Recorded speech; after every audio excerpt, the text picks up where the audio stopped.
Living heritage refers to the cultural heritage which we can't see, but which exists in the lives and minds of citizens. Korea has 19 intangible cultural heritage of humanity. Last December, the Jeju Haenyeo female diver culture has been inscribed in the Intangible Cultural Heritage of Humanity list of UNESCO. The Jeju Haenyeo culture is slowly disappearing, but Bak Sang-mee had been working hard to promote the value of this unique culture. She's done her best for the past 13 years to promote the Korean culture to the world. Let's learn about the Korean culture heritage which we share with the world on this edition of the Interview.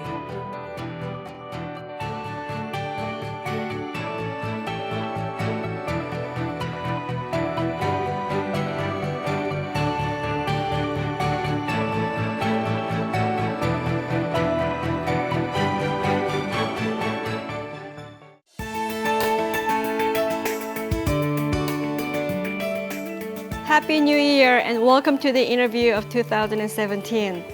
For a fresh start, we have invited a very special guest who promotes Korean culture and heritage to the world. She is a member of the Cultural Properties Committee at Cultural Heritage Administration and is a professor at the Division of International Studies at Hankuk University of Foreign Studies. I am delighted to introduce Professor Bak Sang-mee. Hello, Professor. Hello. Nice to meet you. Nice for having me. Well, we had a great news in December 2016. The Jeju Haenyeo, the sea woman, was listed an Intangible Cultural Heritage of Humanity by UNESCO. And now, do you mind explaining a little bit about the Intangible Cultural Heritage of humanity? Well, UNESCO has several programs to safeguard cultural heritage, and this time Jeju Haenyeo was inscribed on the representative list of the Intangible Cultural Heritage of Humanity. It's a long name. They have another list, which is called Urgent Safeguarding List. As you can see from the name, this is for the Intangible Cultural Heritage, which has a very high possibility of disappearance. But for Jeju Haenyeo, it was inscribed on the representative list, and it's a celebration of human cultural diversity and creativity. So what is Haenyeo, and which aspect of Haenyeo is highly regarded to be part of Intangible Cultural Heritage of Humanity? Well, Haenyeo, literally, it means sea women. Right. And in the nomination file that we submitted to UNESCO, we called them Haenyeo and women divers. Basically, these are women to dive into the ocean as deep as 10 meters or even deeper for collecting marine products, including some edible seaweeds and abalone and other sea food. And they sell their collected marine products, and this contributes to their household economy Support significantly. their family, right? Yes, for education of the children and for everyday life. It's a very tough job, right? It's a tough job, very dangerous job as well. We do have some accidents happen to Haenyeo when the weather is not very suitable for diving, or when the physical condition of the Haenyeo is not very good. Right. So as you said, Haenyeo is a very tough job, and the number of Haenyeo is decreasing every year. And there are many people who are even concerned that the Haenyeo culture might become obsolete one day. Do you think the UNESCO designation will help to slow down the process? I definitely think so, because one of the reasons we put Intangible Cultural Heritage on UNESCO's list is to enhance the visibility of the cultural heritage. People have better awareness and higher esteem for this group of people. So I think people would recognize the value of women divers who go deep into ocean for their family. And by the way, they don't use any artificial apparatus. That's very important part, that's right? very important part. They are not scuba divers. Right. And during the registration process, some voiced that there should be greater safety measures for the Haenyeo. And what do you think about that? There are already some safety measures for Haenyeo, especially because over half of the Haenyeo in Jeju Island are in their 70s and 80s. And that means they would have decreased physical condition compared to their 30s and 40s. So they limit the days and times of diving work, and they also measure how suitable the weather is, and then they would either allow or disallow the diving work. And Jeju Province is planning to introduce retirement system for senior Haenyeo. And furthermore, because they collect the sea products in a very natural way, so Jeju Haenyeo culture should be expanded to be a symbol of this environmental sustainability and world peace. What are your thoughts on this? I think it's very appropriate that the culture of Jeju Haenyeo was inscribed when the whole global society is increasingly aware of the importance of ecological sustainability. And I think that's one of the reasons why Jeju Haenyeo culture was inscribed, because it's really representing the future direction for the humanity. And Jeju Haenyeo not only collects marine products, they actually take care of their marine ecological condition. Right. They have a yearly cleaning day. Oh, they do. And they go into the ocean, which they call field, their working field, and they actually clean the environment. So it's a really sustainable way of living with nature. Well, Korea ranks third in the number of living heritages. And we'll talk about the 19 living heritages after watching this video clip. Mankind must preserve and protect the living heritage, which is the intangible cultural heritage of humanity. Since 2001, Korea has 18 intangible cultural heritage of humanity inscribed at the UNESCO. Among them are the royal ancestral ritual in the Jeongmyo Shrine and its music Pansori, the Gangneung Daneoje Festival, the Ganggang Sulle, the Namsadang Nori, and the Kimjang culture. An inscription of culture of Jeju Haenyeo, women divers, submitted by the Republic of Korea. And now in 2016, Korea has 19 intangible cultural heritage of humanity with inscription of the Jeju Haenyeo female diver culture. The royal ancestral ritual in the Jeongmyo Shrine and its music was used during the Joseon dynasty during the ancestral rite for the king. The loyalty's ancestral rite music is perfectly recreated after 550 years. The true value of the music in the Jeongmyo Shrine and its music was recognized. The Ganggang Sulle is a dance which symbolizes abundance and perfect harmony. It is a Korean dance that was first used to bring about bountiful harvest, and it is usually done in August during Hangawi, the Korean Thanksgiving Day. The Arirang is a folk song which Koreans have loved and enjoyed singing for a long time. The Arirang embraces the joys and sorrows for Korean people, and it is a piece which comforts the people. It is not easy to come across fresh vegetables during the winter season, so when the winter season begins, people make and store kimchi, and that is the Kimjang culture. Kimjang is highly evaluated as it shows the sharing culture and the community spirits of Koreans, as well as the identity and a sense of belonging. The universal value of the Jeju Haenyeo female diver culture was recognized by the global community when it was inscribed onto the UNESCO list in 2016. This is a huge sense of self-esteem for the female divers as well. 해녀분들은 바다를 바다 가치라고 하세요. 늘 그만큼 가꾸고 작은 것들은 남겨오는, 그래서 결국 사람과 바다가 같이 공생하는 것을 온몸으로 실천해온 사람들이에요. 한때는 제주 경제를 이끌어왔던 주체가 또 제주 해녀이기도 했거든요. 그러고 보면 어쩌면 우리들은 그 해녀분들이 숨을 멈춘 대가, 만큼 살아왔다는 생각이 들었고 그런 숨의 빚을 갚아야 하는 것이 저의 감독으로서의 역할이라고 생각했어요. So, Professor Park, what are some other countries' intangible cultural heritage of humanity?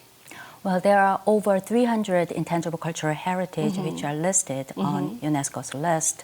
Just to name a few, tango, for example, from Uruguay and Argentina is on UNESCO's list. And cowbell making in Portugal. Right. And there are some festivals as well, such as Gangneung Danoje from Korea and some other well-known festivals. Korea has 19 living heritages. The number is quite big. Yes. And I'm sure you've put in a lot of efforts and hard work in the registration process. Which was the most difficult part? Well, the number 19 is quite large, as you just mentioned. Actually, it's the third in the world. And actually, Korea is considered as one of the countries where the general public are very interested in putting their cultural heritage on UNESCO's list. And it actually takes many people to prepare for the nomination file to be submitted to UNESCO.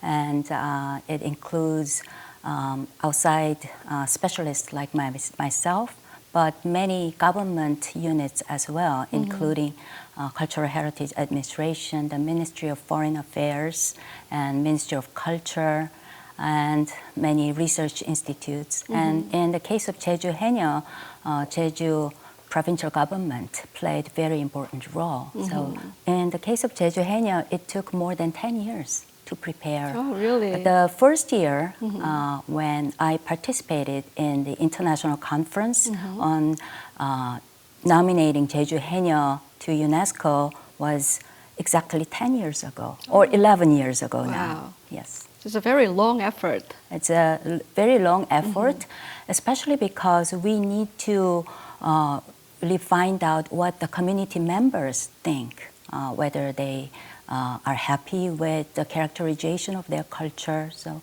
community cultural identity is one of the considerations that we take great importance. And when was the most rewarding moments?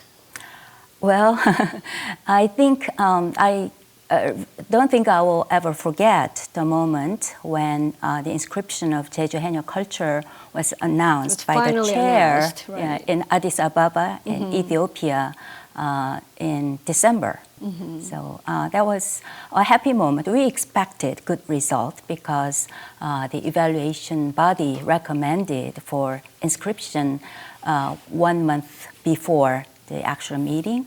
But you know, the moment was very special. Well, kimchi was inscribed in 2013 as Intangible Cultural Heritage of Humanity under the name of Kimjang culture. Why is it under Kimjang culture, not just kimchi itself? It's actually a very important question. Whether if you are interested in UNESCO's system on safeguarding intangible cultural heritage, UNESCO is not particularly happy about putting food item on their heritage list. And the most important reason is that the name UNESCO may be used for commercial purpose, and UNESCO doesn't want to taint UNESCO's name. That is why, although we were interested in putting kimchi, which so many people know and appreciate, on the list, but we decided to have a sort of an anthropological notion of culture surrounding kimchi. So that's why we came up with the idea of Kimjang. And as a subtitle, we put Making and Sharing Kimchi. Making and sharing kimchi, the whole process. The whole process. Should be the culture. And we emphasized what kimchi making means for families and neighbors and communities. Well, the kimchi follows almost every meal in Korea. And I wonder what anthropological meaning the kimchi holds to the world. Well, kimchi is one of the varieties, and kimchi happens to be quite adaptive and suitable for Korea's ecological condition. But what we really emphasized is the large-scale kimchi making that most Korean households are engaged, waiting for long, harsh winter. Right. And we also highlighted the aspect of kimchi making as kimjang, where people who really need other people's help are also benefiting from this process, because during kimjang season, people take care of their neighbors and other community members. So that is why we put sharing into the title. It took a full year just writing out the application form, and it's almost the same effort as writing a book. You know, many people work together to write the nomination file. And because every word counts, Right. there are certain expressions or vocabularies which are not very suitable for UNESCO's safeguarding program. So we have to be really aware of what kind of values are emphasized or positively evaluated. So that is why it takes such a long time, and many people proofread and they put in their opinions. Right. So it's a document with collective intelligence, Yeah. I would say. Well, you participated in the founding process of safeguarding the cultural heritage of UNESCO in 2003. And tell us about your activities and how did your experience help you in the later activities? Well, UNESCO is a very unique organization among many UN organizations in that it's an organization which emphasizes educational, cultural, social, and scientific dimension of human culture and society. And anthropologists like myself find it very relevant for our research and work. So I have been interested in what UNESCO does, and I also am quite excited about what UNESCO can do for the future of humanity. Well, I think we are most happy when we do something that we believe is beneficial Right. to the society and the community we live in. So I found it really rewarding to participate in any activity that is organized by UNESCO. And I was very happy and lucky when I was invited to be one of the experts who discussed what would be the most effective system for safeguarding intangible cultural heritage. And I tried to put in some perspective from Asia-Pacific region. Otherwise, many of the UNESCO programs are criticized for Eurocentric sort of system. So I tried to put in the other alternative perspective into the UNESCO program. Well, let us continue to talk about your thoughts as a cultural anthropologist after taking a look at this video clip.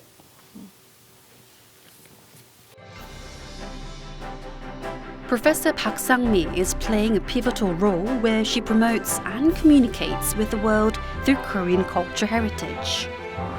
When US President Barack Obama visited Korea in 2014, she accompanied him to Gyeongbokgung Palace and left a lasting impression with abundant and detailed explanation of Korean history and culture.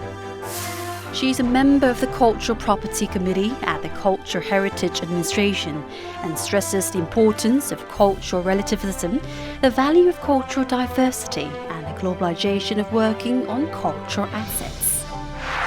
Professor Bak Sang-mee has played an important role in inscribing the Kimjang culture onto the UNESCO list in 2013 and the Nonga community band music dance and rituals in 2014. She recently visited Damyeong-gun, Jeollanam-do province with her students to get an insight on the Korean sauce and paste culture. The Korean sauces and pastes play an essential role in the Korean food culture and are an aggregation of health and the science of fermentation.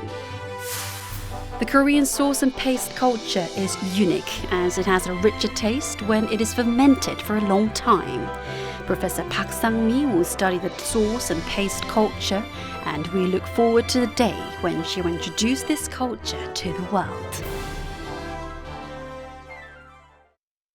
In 2014, during the US President Barack Obama's visit to Korea, you had a privilege to accompany him to Gyeongbokgung Palace and introduce him Korean historical sites and heritages. And what was it like to accompany him and introduce him about Korean culture? Well, I was very excited, Of to course. say the least. Yeah. Initially, the White House asked for someone, either anthropologist or historian, who could have conversation while President Obama toured heritage site in Korea. And we decided to have it in Gyeongbokgung Palace, which was right next to the presidential office. Right. So they asked whether I was interested, and I Whether you said, had of time. course, but Right. I really hadn't known that it would be me. But I was very fortunate to meet President Obama, and I feel I was quite lucky. Well, let us now learn a little bit about yourself as an anthropologist. It's a fascinating job, isn't it? I enjoy it. Yes. And when did you first get interested in cultural assets? Well, when I entered college, I never knew that I would become an anthropologist. When I entered college, it was College of Social Sciences, and at the end of the first year, at the end of my freshman year, I was supposed to choose my major. And actually, I wanted to choose journalism like you really? did. I was thinking of that, but then during my freshman year, I took a course as an elective, Introduction to Cultural Anthropology, and I was really fascinated.